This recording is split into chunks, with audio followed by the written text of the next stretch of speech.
السلام علیکم ورحمۃ اللہ وبرکاتہ۔ لک الحمد یا اللہ والصلاۃ والسلام علیک یا رسول اللہ صلی اللہ علیہ وسلم۔ سامعین احتشام، دیوبندی حضرات جب اپنے اکابرین کے کفر و گمراہی کا بوجھ نہ اٹھا سکے، تھک ہار گئے اور لاچار بے بس و مجبور ہو گئے اور الٹا پھنستے چلے گئے، تو ان لوگوں نے ایسے لوگوں کا سہارا لیا جنہوں نے کہیں کچھ کہہ دیا، جبکہ اس سے بھی ان کی مراد پوری نہیں ہوتی۔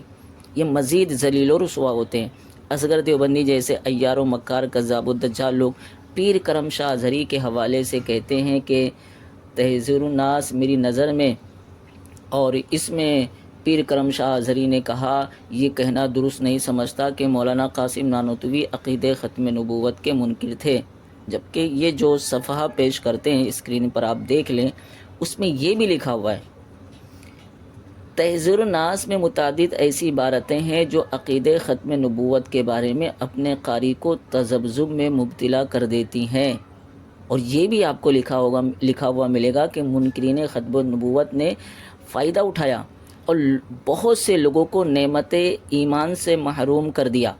ٹھیک ہے، بہرحال اولاً تو یہ بات دھیان میں رکھا جائے جو ہم بار بار کہتے ہیں، چاہے کوئی پیر ہو، چاہے علامہ ہو، چاہے مفکر ہو، چاہے مفسر ہو، چاہے محدث ہو، میں تو یہاں تک کہتا ہوں میرے ماں باپ کیوں نہ ہو، میرے بھائی بہن کیوں نہ ہو، میری اولاد کیوں نہ ہو، میرے رشتہ دار کیوں نہ ہو، جب بات نبی اکرم صلی اللہ علیہ وسلم کی آ جائے گی تو ہم کسی کی پرواہ نہیں کرتے۔ جو آقا صلی اللہ علیہ وسلم کا وفادار نہیں، وہ ہمارا ساتھی نہیں ہے، وہ ہم میں سے نہیں ہے۔ جو نبی صلی اللہ علیہ وسلم کا وفادار ہے وہ ہمارا ساتھی ہے، ہم اس کے ساتھ کھڑے ہوئے ملیں گے۔ تو اب کوئی بھی بندہ جب اس تک کہ ان کفریہ عبارات کو پہنچنے کے بعد بھی اگر یہ کفریہ عبارات اس تک پہنچ جائیں، اس کے باوجود ان کو کفریہ عبارات تسلیم نہ کرے اور اسے نہ مانے، ہمارا اس سے کوئی تعلق نہیں، بالکل ذرا بھی ہمارا اس سے کوئی تعلق نہیں ہے۔ ہم تو برات کا اعلان کرتے، پھر اس کو بطور دلیل پیش کرنا یہ جہالت و حماقت نہیں ہے تو اور کیا ہے؟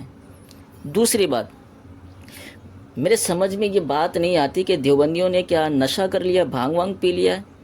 وہ اس لیے کہہ رہا ہوں کیونکہ یہ دیکھو، یہ دیوبندیوں کی کتاب اوپر اسکرین پر دیکھیں، مطالعہ بریلویت، ان کا ڈاکٹر اور ان کا علامہ، اسی کتاب میں کہتا ہے کیا یہ مقام افسوس نہیں کہ پیر کرم شاہ صاحب اپنے اس موقف پر جم نہ سکے؟ کیا کہتا ہے؟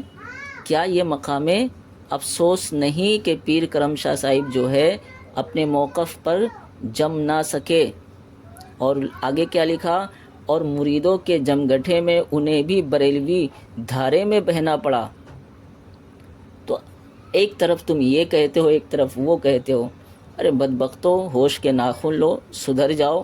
اور میں یہی تمہیں جو ہے دعوت فکر دیتا ہوں کہ دیوبندی دھرم کو چھوڑو، ان مولویوں سے جو ہے برات کا اعلان کرو، عقائد و نظریات کو درست کرو، اور حضور صلی اللہ علیہ وسلم کے سچے عاشق بن جاؤ، حضور صلی اللہ علیہ وسلم سے محبت کرو اور حضور صلی اللہ علیہ وسلم سے پیار کرو، ان کے طریقوں پر چلو۔